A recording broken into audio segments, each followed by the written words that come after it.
परम सत्कारयोग पूजनीक संत बाबा कश्मीरा सिंह जी का बहुत बहुत धन्यवाद है, जिन्हां ने शरीर ना ठीक हुंदिया होया भी ये संकल्प बनाया कि असी पहुंचना है, जरूर जाना है। ते ये उन्हां दा प्यार है साडे नाल। तो दास तां वैसे ही महापुरुष आउंदे ने ते मन विच आउंदा है, इस उपकार दा धन्नवाद कीता नहीं जा सकदा। पर अज तां उन्हां दी सेहत भी ठीक नहीं सी ते तां भी दर्शन दिते ने, हुण किवें धन्नवाद करिए। महाराज बाणी च कहंदे ने, तै साहिब की बात जे आखै, उस मालिक दी जिहड़ा गल कहंदा है सानू गुरु चरनां नाल जोड़दा है। कहो नानक क्या दीजै, उहनूं की धन्नवाद दे सकदे हैं। ते महाराज अगे फिर आप भी कृपा करते हैं। सीस वड्डे कर बैसण दीजै, कहंदे अपना सिर वड्ड के उन्हां दे चरनां च रख दे। भाव अपने अहंकार तो, हंगता ममता तो रहत होके, हंकार तो रहत होके चरनां विच झुक जा, झुक जा। मैं छड्ड दे, मैं जिहड़ा मैं रूपी गला सिर है उतार दे। सीस वड्डे कर बैसण दीजै, बिन सिर सीव करीजै। भाव यह जिहड़ा बचन महापुरुष किरपा कर रहे सी कि शंका, शंका का मतलब सिर उत्ते है जी। शंका का मतलब सिर उत्ते रख के सेवा कर रहे हैं। ते महाराज तो कहते ने बिन सिर सेव करीजै। भाव शंका छड्ड दे, शरधा भाव शरधा पैदा कर ले। शरधावानं लभते ज्ञानम, शरधावान ही ज्ञान नूं प्राप्त हुंदा है, परमात्मा की जानकारी लैंदा है। आजो आपां महापुरुषां दा धन्नवाद करदे हां। एक धारणा पढ़ीए। सिर वड्ड के बना दिया मूड़ा, गल्लां जो सुनावे तेरियां। सिर वड्ड के बना दिया मूड़ा, गल्लां जो सुनावे तेरियां।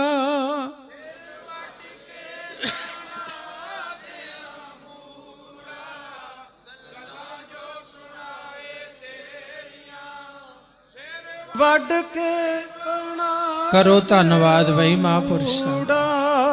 गल्लां जो सुनावे तेरियां। दातिया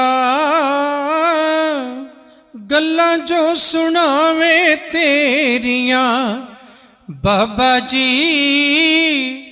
गल्लां जो सुनावे तेरियां। दातिया गल्लां जो सुनावे तेरियां।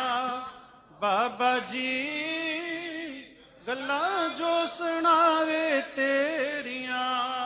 सिर वड्ड के बना दिया मूड़ा, बना दिया मूड़ा। गल्लां जो सुनावे तेरियां। सिर वड्ड के बना दिया मूड़ा, गल्लां जो सुनावे तेरियां। सिर वड्ड के बना दिया मूड़ा, गल्लां जो सुनावे तेरियां। सारे वड्ड के बना दिया मूड़ा, गल्लां जो सुनावे तेरियां। महापुरुषां ने जोड़िया चरनां नाल। तो असी इन्नी निमरता नाल धन्नवाद करते हैं। वो कबूल करन ते फिर भी दर्शन इस तरह देण दी कृपा करन। ये उन्हां दा अपना घर है।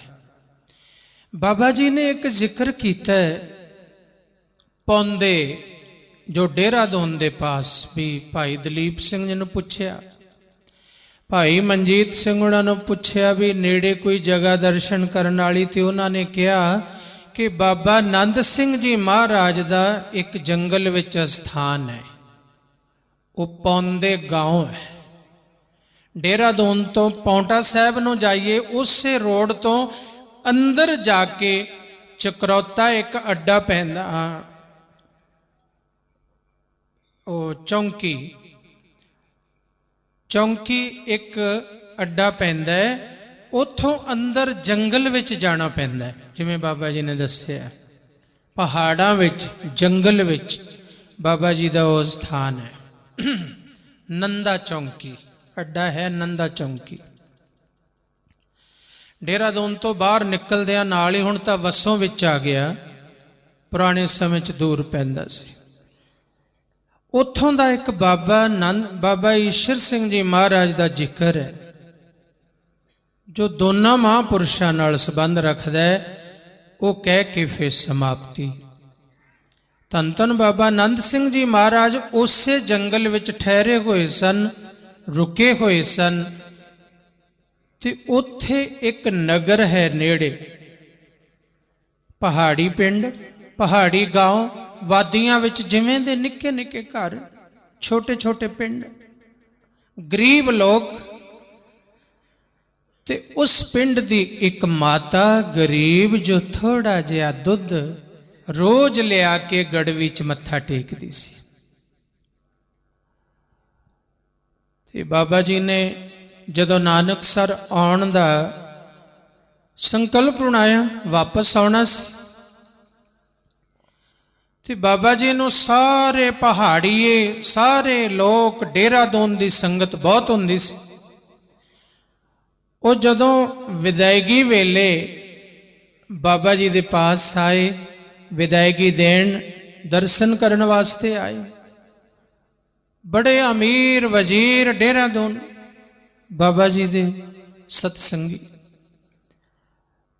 ਬਾਬਾ ਈਸ਼ਰ ਸਿੰਘ ਜੀ ਮਹਾਰਾਜ ਨੂੰ ਕਹਿਣ ਲੱਗੇ, ਈਸ਼ਰ, ਉਹ ਜਿਹੜੀ ਗਰੀਬ ਮਾਤਾ ਹੈ ਨਾ, ਉਹਨੂੰ ਸਾਡੇ ਕੋਲ ਬੁਲਾ ਕੇ ਲਿਆ। ਉਸ ਗਰੀਬ ਨੂੰ, ਮਾਤਾ ਨੂੰ ਬੁਲਾਇਆ। ਬਾਬਾ ਜੀ, ਇਹ ਉਸ ਪੌਂਦੇ ਦਾ ਜ਼ਿਕਰ ਹੈ, ਉਸ ਬੋੜ ਦੇ, ਉਸ ਬੜ ਪੇੜ ਦੇ ਨੀਚੇ ਦਾ ਜ਼ਿਕਰ ਹੈ। ਉਸ ਮਾਤਾ ਨੂੰ ਬੁਲਾਇਆ। ਉਹਨੂੰ ਕਹਿੰਦੇ, ਮਾਤਾ, ਅਸੀਂ 5-7 ਮਹੀਨੇ ਲਗਾਤਾਰ ਇਸ ਜੰਗਲ ਵਿੱਚ ਰਹੇ ਹਾਂ, ਤੇ ਤੂੰ ਗਰੀਬ ਸੀ, ਆਪਣੇ ਘਰੋਂ ਗੜਵੀ 'ਚ ਦੁੱਧ ਰੋਜ਼ ਲਿਆਉਂਦੀ ਸੀ, ਤੇ ਸਾਡਾ ਦਿਲ ਕਰਦਾ ਤੂੰ ਕੁਝ ਮੰਗ। ਬਾਬਾ ਆਨੰਦ ਸਿੰਘ ਜੀ ਮਹਾਰਾਜ ਕਹਿਣ ਲੱਗੇ, ਕੁਛ ਮੰਗ ਸਾਡੇ ਤੋਂ। ਉਹ ਮਾਤਾ ਕਹਿਣ ਲੱਗੀ, ਮਹਾਰਾਜ, मैंने क्या मांगना है? आपने कृपा की, दया की, दर्शन दीदार बख्शे। मैं दर्शन करती रही हूँ। मैंने सुना है कथाओं में साधु के दीदार मात्र से पापों का नाश हो जाता है। महाराज, मैं दीदार कर दी रही, मेरे तो पाप नाश हो गए, और क्या मांगू? बाबा जी कहते, नहीं माता, कुछ जरूर मंग। हुण इतनी गरीब माता ने मंगया कि धन नहीं मंगया, दौलत नहीं मंगी, ये नहीं कहा कि मेरे बच्चे हुण रज के खाण, अमीर हो जाण। वो कहंदी, बाबा जी, अगर इतने ही मेहरबान हुए हो तो अंत समा मेरा संभालना, मेरे अंत समय आप यहां होना। किड्डी वड्डी गल। उस गरीब माता दे भाग किन्ने अमीर सी, उस गरीब माता दी सोच किन्नी अमीर सी। वो निर्धन सी पर सोच धनवान सी, सोच धनवान सी। महाराज, मेरी अंत समय बाह फड़ लेनी। बाबा जी कहंदे, चंगा माता, जे मंगया भी ते किन्ना उच्चा रुतबा मंगया, तू उच्चा रुतबा मंगया। जीवन दी कल्याण मंगी है। समा बीत गया, बाबा आनंद सिंह जी महाराज नानकसर आ गए। अकाल पुरख जी के हुक्म द्वारा बाबा जी जदों सचखंड चले गए, ये खबर सब पहुंचियां। उस माता तक भी खबर पहुंची कि बाबा आनंद सिंह जी महाराज पंज भूतक शरीर छोड़ के चले गए। माता कहती नहीं, मेरे साथ वादा किया था कि तेरे अंत समय में होऊंगा। वो नहीं जा सकते, नहीं जा सकते।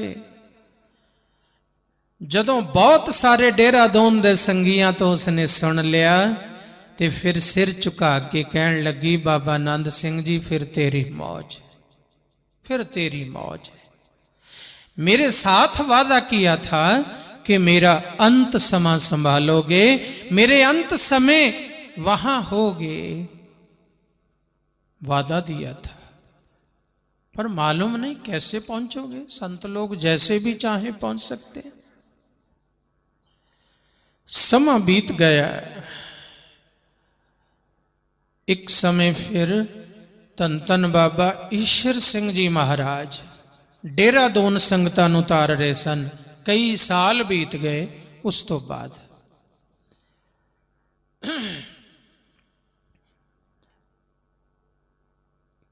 बाबा ईश्वर सिंह जी महाराज नूं नितनेम ध्यान विच बैठिया बाबा आनंद सिंह जी महाराज दे दीदार हुंदे ने ते ओ कहंदे ने, ईश्वर असीं इत्थे पौंदे ओ जो गरीब माता दुੱਧ लैके आउंदी सी, उहनूं वादा दिता सी कि अंत समय असीं पहुंचांगे। ओहदा अज अंत समा है। ईश्वर तू साडी जगह अज उत्थे पहुंचना, ओहदे अंत समय।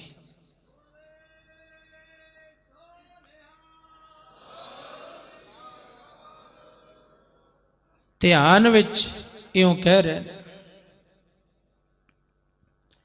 सुबह हुई, श्री आसा जी दी वार दा कीर्तन भोग पिया। बाबा जी 1.5 घंटा फिर महाराज दे सचखंड कमरे च जाया करदे सी। उथों निकलदियां ही बाबा जी ने सचखंड चों बाहर निकलदियां हुक्म कर दिता, ड्राइवर नूं कहो गड्डी लैके आए। गड्डी विच सवार हो गए। नाल हुक्म कर दिता कि रागी ਸਿੰਘਾਂ ਨੂੰ बेहंगमा साधुआं ਨੂੰ कह दिओ कि जथे वाली गड्डी लैके पिछे आ जाओ, पौंदे आ जाओ, पौंदे आ जाना। उस नगर का नाम पौंदे, उस जंगल का नाम पौंदे, पौंदे आ जाना। बाबा जी चले गए। उन्हां दिनां च काफ़ी पहला एक नदी, बरसाती नदी चलदी हुंदी सी। उस नदी ते गड्डियां रोकनियां पैंदियां सी ते पैदल जाना पैंदा सी उत्थे। बाबा जी ने गड्डी रोकी, उथों पैदल चल पे। पैदल चल के काली काली पहुंच गए। बोर्ड थले गए। उतनी देर नूं जत्था बेहंगमा दा पिछे आ गया। देहरादून दी कुछ संगत उस वेले दर्शन करन जो पहुंची सी, वो भी सारे पिछे पहुंच गए। बाबा जी ने उत्थों भेजिया कि जाओ उस नगर विच जो नेड़े ही है, जाके पता करो। जदों गए ते माता दी अर्थी तैयार हो रही सी ते घर तो विदा होने वाली सी। माता दी अर्थी घर तो विदा होने वाली सी। नठ के आके सेवक ने दसिया, जी वो माता चढ़ाई कर गई है ते उस माता दी अर्थी तैयार हो रही है ते हुण घरों चलण वाले ने। जदों वो घरों चल पे ते बाबा ईश्वर सिंह जी महाराज उस अर्थी दे नाल नाल शमशान घाट तक गए, जो बाबा जी अपने परम पूज माता जी नाल नहीं गए। उस गरीब माता, ਉਸ ਮਾਤਾ ਦੀ ਅਰਥੀ ਨਾਲ ਸ਼ਮਸ਼ਾਨ ਘਾਟ 'ਚ ਗਏ। ਪੂਰਨ ਮਰਿਆਦਾ ਅਨੁਸਾਰ ਉੱਥੇ ਅੰਤਮ ਸੰਸਕਾਰ ਹੋਇਆ। ਜਪਜੀ ਸਾਹਿਬ ਦਾ ਸੋਲੇ ਜੀ ਦਾ ਪਾਠ ਹੋਇਆ, ਅਰਦਾਸ ਹੋਈ। ਫਿਰ ਬਾਬਾ ਜੀ ਨੇ ਸਾਰਿਆਂ ਨੂੰ ਕਿਹਾ ਵੀ ਉੱਥੇ ਬੋਰਡ ਥੱਲੇ ਆ ਜਾਓ। ਉਹ ਸਾਰੀ ਸੰਗਤ, ਉਹਨਾਂ ਦੇ ਰਿਸ਼ਤੇਦਾਰ, ਸਾਰੇ ਨਗਰ ਵਾਲੇ ਉੱਥੇ ਆ ਗਏ ਤੇ ਉੱਥੇ ਕੀਰਤਨ ਹੋਇਆ। ਗੁਰਮੁਖ ਜਨਮ ਸਵਾਰ ਦਰਗਹਿ ਚੱਲਿਆ ਤੇ ਉੱਥੇ ਕੀਰਤਨ ਕਰਵਾਇਆ। ਫਿਰ ਅਰਦਾਸ ਹੋਈ, ਅਰਦਾਸ ਕਰਵਾਈ ਗੁਰੂ ਨਾਨਕ ਪਾਤਸ਼ਾਹ ਦੇ ਚਰਨਾਂ ਵਿੱਚ। ਮਹਾਰਾਜ, ਜੈਸਾ ਬਾਲਕ ਭਾਏ ਸੁਭਾਏ, ਲੱਖ ਅਪਰਾਧ ਕਮਾਵੇ, ਕਰ ਉਪਦੇਸ਼ ਝਿੜਕੇ ਬਹੁ ਭਾਤੀ, ਬਹੁੜ ਪਿਤਾ ਗਲ ਲਾਵੇ, ਪਿਛਲੇ ਔਗਣ ਬਖਸ਼ ਲਏ ਪ੍ਰਭ, ਆਗੇ ਮਾਰਗ ਪਾਵੇ ਪ੍ਰਭ, ਜਨਮ ਮਰਨ ਨਿਵਾਰ ਲਿਹੋ।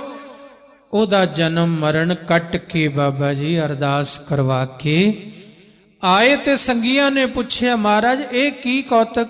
ਤੇ ਬਾਬਾ ਜੀ ਨੇ ਦੱਸਿਆ ਵੀ ਸਾਨੂੰ ਬਾਬਾ ਜੀ ਨੇ ਹੁਕਮ ਕੀਤਾ ਸੀ ਰਾਤ ਕਿ ਅੰਤਮ ਸਮਾਂ ਸੰਭਾਲਣਾ ਹੈ।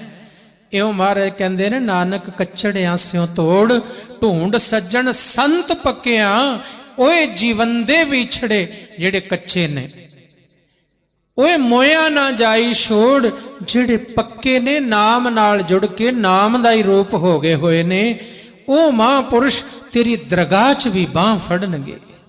ਤੋ ਐਸੇ ਨੇ ਧੰਨ ਧੰਨ ਬਾਬਾ ਈਸ਼ਰ ਸਿੰਘ ਜੀ ਮਹਾਰਾਜ ਤੋਂ ਬਹੁਤ ਕਿਰਪਾ ਕੀਤੀ ਹੈ। ਮਹਾਂਪੁਰਸ਼ਾਂ ਨੇ, ਸੰਤ ਬਾਬਾ ਕਸ਼ਮੀਰਾ ਸਿੰਘ ਜੀ ਨੇ ਅਸਥਾਨ ਵੱਲੋਂ, ਇਲਾਕੇ ਦੀਆਂ ਸੰਗਤਾਂ ਵੱਲੋਂ, ਅਸਥਾਨ ਦੇ ਬਿਹੰਗਮਾਂ, ਸਾਧੂਆਂ, ਸੇਵਾਦਾਰਾਂ ਵੱਲੋਂ, ਦਾਸ ਵੱਲੋਂ ਬਹੁਤ ਬਹੁਤ ਧੰਨਵਾਦ ਹੈ। ਸਿਹਤ ਠੀਕ ਨਹੀਂ ਸੀ ਤਾਂ ਵੀ ਸਾਨੂੰ ਆ ਕੇ ਦਰਸ਼ਨ ਦਿੱਤੇ ਨੇ। ਦਰਸ਼ਨ ਹੀ ਨਹੀਂ, ਕੀਰਤਨ ਸਰਵਣ ਕਰਾਇਆ, ਗੁਰੂ ਨਾਲ ਜੋੜਿਆ। ਬਹੁਤ ਬਹੁਤ ਧੰਨਵਾਦ। ਵਾਹਿਗੁਰੂ ਜੀ ਕਾ ਖਾਲਸਾ, ਵਾਹਿਗੁਰੂ ਜੀ ਕੀ ਫਤਿਹ। ਹੁਣ ਅਸਥਾਨ ਵੱਲੋਂ ਮਹਾਂਪੁਰਸ਼ਾਂ ਦਾ ਸਤਿਕਾਰ ਸਰੂਪਾ ਰੂਪ ਵਿੱਚ ਬਖਸ਼ਿਸ਼।